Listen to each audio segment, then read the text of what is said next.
Commodity निवेश में जहां हम आपको कमोडिटी से जुड़े तमाम सवालों के जवाब देते हैं, साथ ही कमोडिटी मार्केट में ट्रेडिंग रणनीति बनाने में मदद भी करते हैं। तो ये कॉलर शो है, तो सबसे पहले आपको सवाल पूछने का तरीका बता देते हैं। सवाल पूछने का तरीका बेहद ही आसान है। आप हमारे नंबर 9136934058 पर अपने सवाल पूछ सकते हैं और आपके सवालों के जवाब देने के लिए हमारे साथ दो मेहमान हैं। बीरेन वकील साहब हैं पैराडाइम कमोडिटी से और साथ ही कुंवर जी ग्रुप से रवि देवरा है। आप दोनों ही मेहमानों का स्वागत है। साथ ही पोस्ट बजट एग्री सेक्टर की ग्रोथ किस तरह की रहेगी और बजट में क्या कुछ अनाउंस हुए, इस पर बात करने के लिए हमारे साथ रमेश दुरई साहब हैं जो NBSC के MD और CEO है। सर स्वागत है आपका भी ET Now स्वदेश पर। चलिए सबसे पहले लेकिन बात होगी गोल्ड और सिल्वर की, जहां पर गिरावट अब बढ़ गई है। 48,000 के नीचे गोल्ड आ गया है, चांदी 61,000 के नीचे आ गई है। बीरेन सर क्या लग रहा है, ये गिरावट और बढ़ेगी क्या? वैसे सीमित दायरा का बाजार रहेगा क्योंकि चाइना बंद है, तो चाइना की फिजिकल जो एक्टिविटी होती है बुलियन रिलेटेड वो थोड़ी कम रहेगी। ल्यूनर हॉलीडेज चल रहा है वहाँ पे और अंतर्राष्ट्रीय बाजार में डॉलर इंडेक्स भी सीमित दायरे में है। नया साल जब नया वीक जब खुलेगा तो नए वीक से शायद थोड़ी एक्टिविटी आएगी। डाउन साइड लिमिटेड लग रही है फिलहाल गोल्ड में। वैसे इंडियन टर्म्स में देखें तो MCX की जो रेंज है वो 47,200 से 48,500 के बीच रहनी चाहिए। रवि आपका गोल्ड और सिल्वर को लेकर क्या आउटलुक है? चांदी में गिरावट ज्यादा है, हालांकि सोना भी दिन के ऊपरी स्तरों से देखें तो काफी नीचे आ गया है। अब आपका आउटलुक क्या है गोल्ड और सिल्वर पर? जी जरूर से, जैसे बीरेन जी ने बताया कि सिल्वर में मुझे लग रहा है कि थोड़ा एक्टिविटीज क्योंकि सबड्यूड है, वहां पे देखे तो थोड़ा बीटा पे हाई है, तो इस हिसाब से थोड़ा एक कंसोलिडेशन का माहौल है। बट अभी जो कंपेरेटिव फंडामेंटल देखे तो जो जियोपॉलिटिकल रिस्क इमर्ज हो रहे हैं गल्फ नेशंस में, एंड जो अभी रोज ना रोज कोई ना कोई कमेंट्स है, गोल्ड के prices as a safe haven मुझे लग रहा है कि लोअर लेवल से अच्छा सपोर्ट ले रहे हैं। तो ये एक रेंज में ही ट्रेड करना है, बट बाय एंड डिप्स का स्ट्रेटेजी में गोल्ड में करना चाहूंगा। ये जो भी हायर लेवल से करेक्शन आए हैं वो एक अपॉर्चुनिटी रहेगी एंट्री के लिए। लेवल स्पेसिफिक 47,890 के करीब एक बार बाय करना है। 48,400 का मेरा 1 से 2 ट्रेडिंग सेशन का टारगेट रहेगा। 47,680 का स्टॉप लॉस लगा है। Dollar index and bond yield दोनों स्टेबल है, वो गोल्ड के लिए पॉजिटिव है। हालांकि क्योंकि फर्स्ट हाफ में जैसे एशियन मार्केट्स बंद है तो इस हिसाब से वहां पे क्यूज नहीं मिल रहा है, बट आज सेकंड हाफ में शायद रिकवरी अच्छे आ सकते हैं। कल NFP जो नॉन फर्म पेरोल ADP के नंबर्स थे वो भी थोड़े नेगेटिव निकल के आए थे, तो वो भी एक सपोर्ट कर सकते हैं। तो मुझे लग रहा है कि अभी जो फैक्टर्स है वो गोल्ड के लिए एटलीस्ट सपोर्टिव है। चलिए कुछ सवालों के जवाब भी ले लेते हैं। राज दुबे ने सवाल भेजा है दिल्ली से। इन्होंने 62,300 रुपए में चांदी 2 लॉट खरीद रखी है। राज दुबे को क्या सलाह देंगे आप वीरेन जी? 62,300 पे इनकी बाइंग है।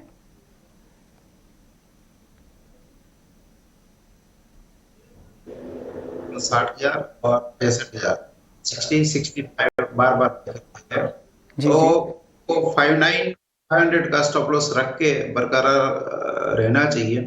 ऊपर में बहुत ज्यादा उम्मीद नहीं है। Best way to trade silver is counter swing, means बाजार के सामने जाके इसमें लेवरेज करे with fix stop loss and discipline, तो उसमें काम करने की मजा आती है। चलिए एक और सवाल ले लेते हैं। योगेश है जयपुर से। इन्होंने 3 सवाल भेजे। गोल्ड इन्होंने 48,000 पर लॉन्ग किया है और नेचुरल गैस 392 पे शॉर्ट है और साथ ही चांदी लॉन्ग है। रवि इनको क्या सलाह देंगे? गोल्ड 48,000 पे लॉन्ग है, क्या करना चाहिए इनको? मेरे हिसाब से गोल्ड में जैसे मैंने रिकमेंडेशन पे आज बाइंग साइड के ही दी है। मुझे लग रहा है कि 1 से 2 ट्रेडिंग सेशन अगर रुक सकते हैं तो आप पोजीशन पे रुकना चाहे। आपका स्टॉप लॉस स्ट्रिक होना चाहिए 47,680 का, आप अपनी पोजीशन पे बने रहे। अपर साइड मेरा यह मानना है कि 48,400 तक के लेवल्स आपको देखने को मिलेंगे। थोड़ा ऊपर बाय है, बट मुझे लग रहा है कि ये 50-60 पॉइंट की रेंज में आपका कोई ज्यादा रिस्क मींस की ज्यादा नहीं होगा, क्योंकि मेरा जो स्टॉप लॉस है वो भी नियर अबाउट 300 पॉइंट्स है एंड टारगेट 400 पॉइंट है, तो रिस्क रिवॉर्ड फेवरेबल है, तो आप अपनी पोजीशन पे होल्ड करें। ओके चलिए अब कुछ बजट रिलेटेड बात भी कर लेते हैं। हमारे साथ रमेश दोरा समय जी भी बने हुए हैं। सर स्वागत है आपका रमेश जी। सर बजट में कई सारे ऐसे अनाउंसमेंट हुए हैं जो एग्री खास करके रूरल इंफ्रा को मजबूत करने की कोशिश की गई है। एग्री स्टार्टअप्स की फंडिंग की बात की गई है, टेक्नोलॉजी के इस्तेमाल की बात की गई है। क्या इन सब कदमों से एग्री सेक्टर की ग्रोथ वापस लौटेगी? क्योंकि जिस तरह से हम देख रहे हैं 2015-16, 16-17 की अगर ग्रोथ की तुलना में करें तो ये ग्रोथ अब आधी हो चुकी है वहां से, तो क्या अब यहां से अब एग्री सेक्टर की ग्रोथ की आप उम्मीद कर रहे हैं? गुड इवनिंग साहब, thank you for having me on the show. सही बताऊं तो पिछले 2 साल में एग्री सेक्टर की परफॉर्मेंस बाकी सेक्टर से काफी बेहतर हुई है। आपको मालूम होगा अपना क्रॉप भी बराबर था और 12 महीने में अभी एग्री कमोडिटी की प्राइसेस भी थोड़ी बुलिश ट्रेंड में है। इसलिए मीनिंग मैं ये मंजूर करना नहीं चाहता हूं कि एग्री सेक्टर का ग्रोथ कम हुई है। 3.94% ग्रोथ में चल रही है, जो आज की हालत में it is very good. Coming to the budget में जैसे आपने बताया दो कदमों लिया है गवर्नमेंट ने ज्यादातर। एक तो कैपेक्स ड्रिवन ग्रोथ में बोल सकता हूँ, खाली एग्री इंफ्रा नहीं but across the board capital expenditure उन्होंने 7.5 लाख करोड़ का अनाउंसमेंट किया है, जिसमें रूरल एम्फेसिस भी होगा, जिससे एग्रीकल्चर को भी फायदा होगा। और दूसरी टेक्नोलॉजी की ओर से मैं ये दो चीज मैं पहले टेक्नोलॉजी के बारे में बात करना चाहूंगा। टेक्नोलॉजी आईटी काली नहीं बट काफी ब्रॉड स्पेक्ट्रम उन्होंने कवर किया है, जैसे ऑर्गेनिक फार्मिंग हो, ड्रोन रिलेटेड टेक्नोलॉजी हो, एग्रीकल्चर यूनिवर्सिटी में ऑर्गेनिक फार्मिंग का बढ़ोतरी कैसे करने का है, ये सब कदम उन्होंने लिया है जो लॉन्ग टर्म स्ट्रक्चरल इंप्रूवमेंट के लिए अच्छा है एग्रीकल्चर के लिए। सर, वेयर हाउसिंग को लेकर काफी उम्मीदें थी कि वेयर हाउसिंग से रिलेटेड कुछ अनाउंसमेंट हो गया। अब बहुत जितने भी वेयर हाउसिंग सेगमेंट से जुड़े हुए लोग हैं उनकी मांग थी कि इंफ्रास्ट्रक्चर का दर्जा इसे दिया जाए। क्या इस फ्रंट पर आप लोगों को निराशा हाथ लगी है? सही बताऊं तो हाँ, क्योंकि पिछले साल आपको याद होगा बजट में गवर्नमेंट में ये एग्री इंफ्रा फंड अनाउंस किया था। मैंने 1 लाख करोड़ का फंड था और उसके लिए बजटरी एलोकेशन 800 करोड़ भी किए थे वो लोग। लेकिन उसमें खाली इंटरेस्ट का सबवेंशन स्कीम उन्होंने अनाउंस किया है, जिससे इंटरेस्ट रेट 2-3% या 4% कम हो जाए।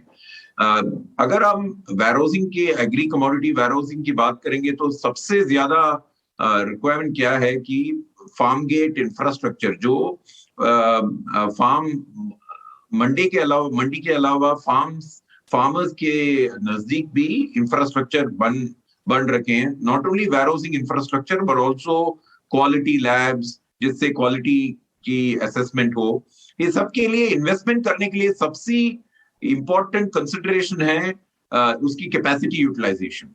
जैसे meaning whether it is farmers और ट्रेडर्स, उसकी यूटिलाइजेशन के हिसाब से ही ज्यादातर उनकी इकोनॉमिक्स बनी रहती है।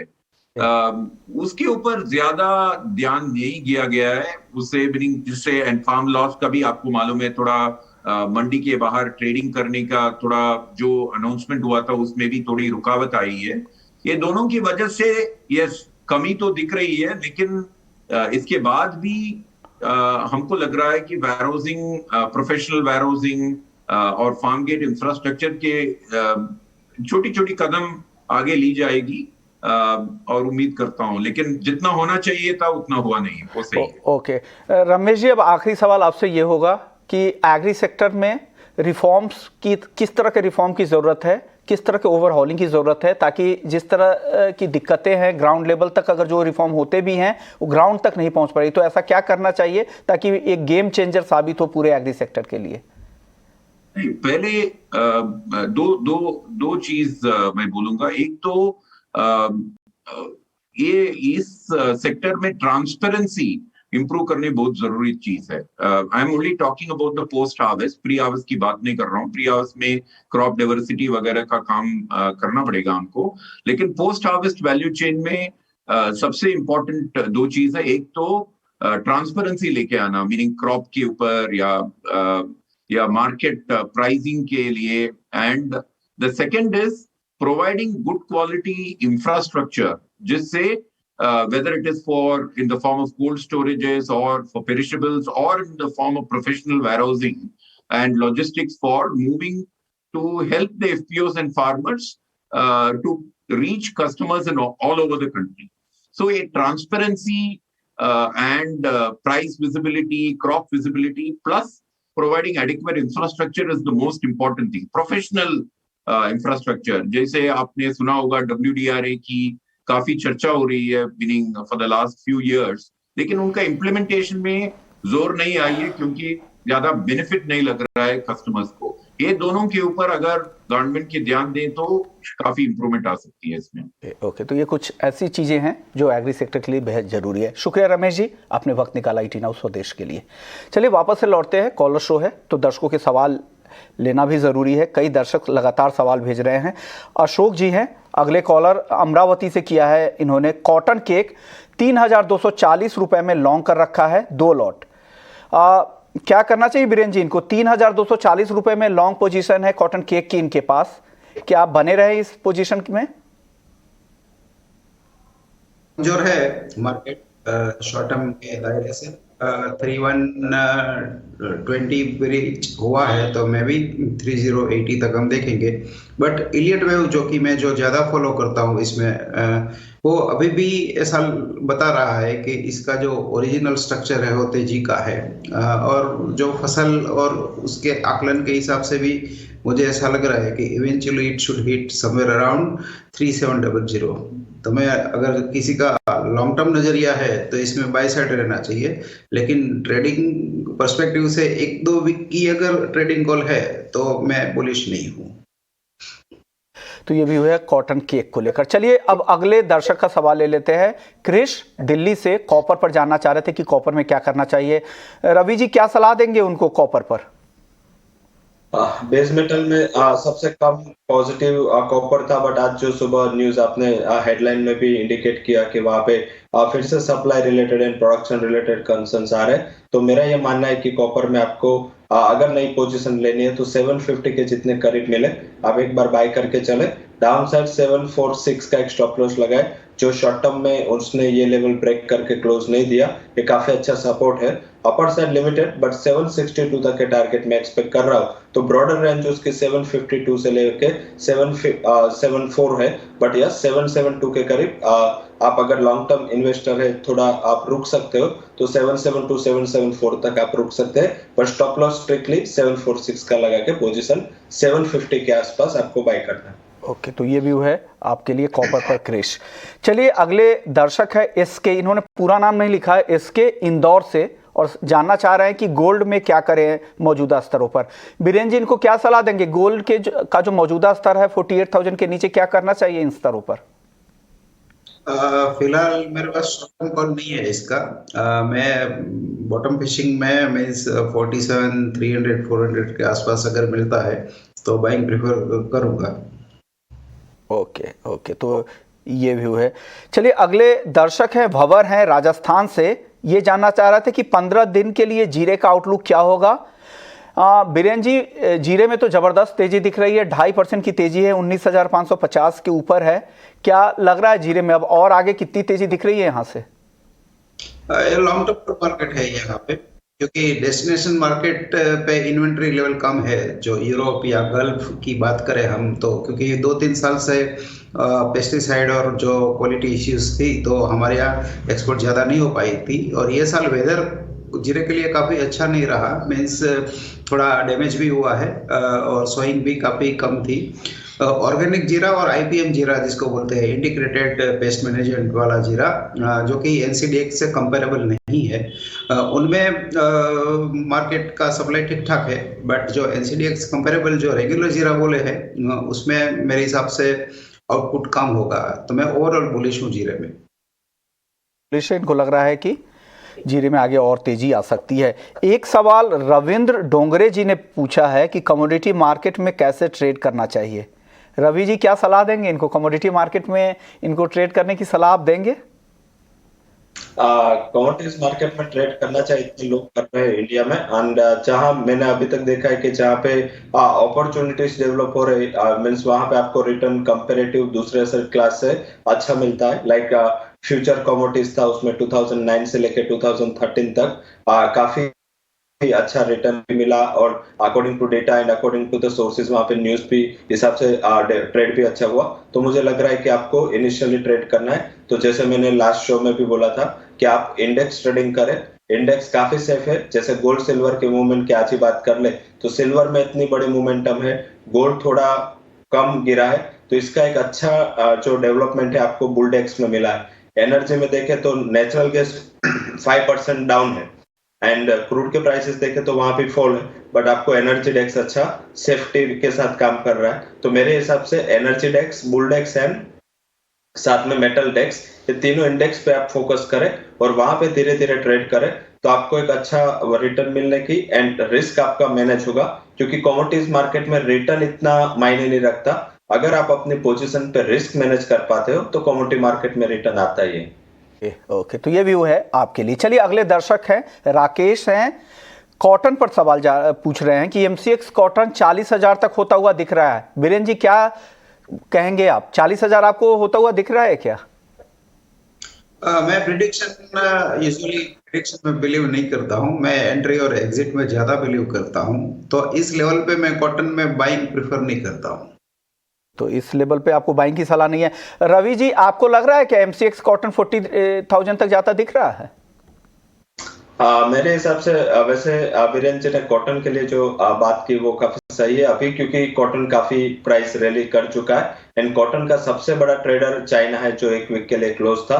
तो चाइना जैसे नेक्स्ट वीक मार्केट में आएगा उसके बाद ही उसके प्राइस का मोमेंटम आप मैप कर सकते हो। बट मेरा ये मानना है कि सेल ऑन राइज थोड़ा शॉर्ट टर्म में, जब तक अगर आपको इंट्राडे या 1 से 2 ट्रेडिंग सेशन के लिए कुछ काम करना है तो सेल ऑन राइज रहे। मुझे थोड़ा प्रॉफिट बुकिंग की उम्मीद लग रही है। इंटरनेशनल प्राइसेस भी 128 से रिवर्स हुआ है तो यहाँ भी कॉटन आप सेल कर सकते हो, बट डायरेक्ट कॉटन सेल करना क्योंकि इंटरनेशनल मार्केट से पेयर ज्यादा है। तो मेरे हिसाब से कॉटन के बजाय आप एक कपास को प्रीफर करें।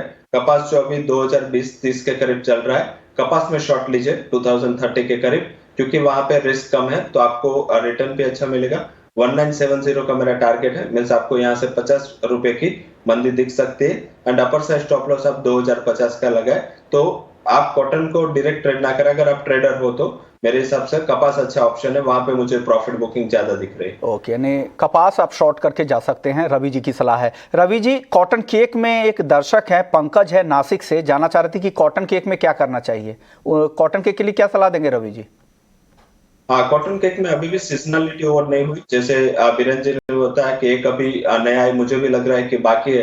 अभी आपको क्या करना है, बाय एंड डिप्स करना है। अगर कॉटन सीड ऑयल केक आपको डाउन साइड 3060 3050 ये लेवल के करीब मिलता है, एक बार बाय करें। 3000 का आप क्लोजिंग बेसिस पे स्टॉप लॉस लगाए। मुझे लग रहा है कि वहां पे as a part of recovery आपको 3200 तक के लेवल्स देखने को मिल सकते हैं। तो आज करेक्शन 1-2 दिन क्योंकि चाइना बंद है तो कॉटन कॉम्प्लेक्स में सबड्यूड एक्टिविटी है, पर थोड़ा शॉर्ट टर्म का नजरिया रखें। नेक्स्ट वीक जैसे चाइना ओपन होगा आपको एक अच्छी रिकवरी वहां पे देखने को मिलेगी, तो बाय एंड डिप्स रहना है कोकुड़ में, कपास खल में। स्टॉप लॉस के साथ 3050 3060 के आसपास आप खरीद सकते हैं। 3200 के भी टारगेट आपको यहां पर दिख सकते हैं। चलिए, योगेश जयपुर का एक नेचुरल गैस का सवाल रह गया था, 392 पर शॉर्ट किया है। बीरेन जी क्या सलाह देंगे इनको? यूक्रेन टेंशन और अमेरिका में काफी बेहतर है, ये देखते हुए तो मैं 403 का स्टॉप लॉस सजेस्ट करूंगा। वैसे ये लेवल मुझे सस्टेनेबल नहीं लग रहे हैं, पहले थोड़ी ठंडी कम होनी चाहिए, उसके बाद 350 में भी जी गैस सकता है। जी, तो ये व्यू है नेचुरल गैस पर। 61,300 पर योगेश जी ने चांदी लॉन्ग कर रखी है। रवि क्या सलाह देंगे इनको, पोजीशन इनकी सही है या अब निकल जाना चाहिए? आज गिरावट है, 61,000 के नीचे आ गई है चांदी। कोई भी उछाल मिलता है तो चांदी में से निकल के आप गोल्ड में शिफ्ट हो जाए, क्योंकि फंडामेंटली देखे तो अभी गोल्ड की जरूरत ज्यादा है, मींस के सेफ हेवन की जरूरत ज्यादा है पोर्टफोलियोज में। तो आई थिंक सिल्वर आप क्या करें, अभी 60,900 के आसपास चल रहे प्राइसेस जो अप्रैल फ्यूचर के, कोई भी उछाल आता है 61,100 से 61,150 तो एक बार आप नियर टू कोस्ट निकल जाए। मुझे नहीं लग रहा है कि ज्यादा तेजी आपको 1 से 2 ट्रेडिंग सेशन में दिखनी चाहिए। कल एनएफपी है, आज ईसीबी बैंक ऑफ इंग्लैंड की पॉलिसी भी है, तो इसके कुछ भी वोलेटिलिटी आज इवनिंग में देखने को मिले तो आप एक कोई भी उछाल आए 61,200 के करीब आप एक बार लिमिट लगा के रखें। 61,200 आए तो आप अपना 100 रुपीज का लॉस बुक करके उसमें से एग्जिट हो जाए। मुझे लग रहा है कि एक बार 60,000 के लेवल टच होने चाहिए। ओके, यानी 60,000 भी नीचे आ सकता है, तो कोशिश यही करें कि अपने बाइंग लेवल के आसपास निकल जाए। चलिए अगले दर्शक का सवाल ले लेते हैं। महेश है हैदराबाद से, गोल्ड और सिल्वर दोनों का आउटलुक जानना चाह रहे हैं। रवि जी क्या सलाह देंगे इनको? मेरे हिसाब से सिल्वर अवॉइड करें। आज इवनिंग में इतने डेटा शेड्यूल है एंड बैंक ऑफ इंग्लैंड से रेट हाइक की उम्मीद है, तो आई थिंक जैसे ये आएगा तो आपको इमीडिएट इम्पैक्ट क्या होगा, इससे जीबीपी अच्छा गेन करेगा। अगर जीबीपी में गेन रहा तो वो डॉलर इंडेक्स के लिए नेगेटिव है, क्योंकि second largest component dollar index में, तो डॉलर इंडेक्स में एक नरमी आएगी। डॉलर इंडेक्स की जो गिरावट है ऑलवेज गोल्ड के लिए पॉजिटिव रहती है, तो मुझे लग रहा है कि गोल्ड में आप बाय करें। 47,890 के करीब जो मेरा रिकमेंडेशन है, 40,400 तक के लेवल्स आपको गोल्ड में देखने को मिल सकते हैं। तो सिल्वर अवॉइड करें आज के दिन ट्रेडिंग के लिए, बट गोल्ड बाय कर सकते हैं। तो ये व्यू है गोल्ड और सिल्वर को लेकर महेश जी के लिए। चलिए अब बात कर लेते हैं बेस मेटल्स की।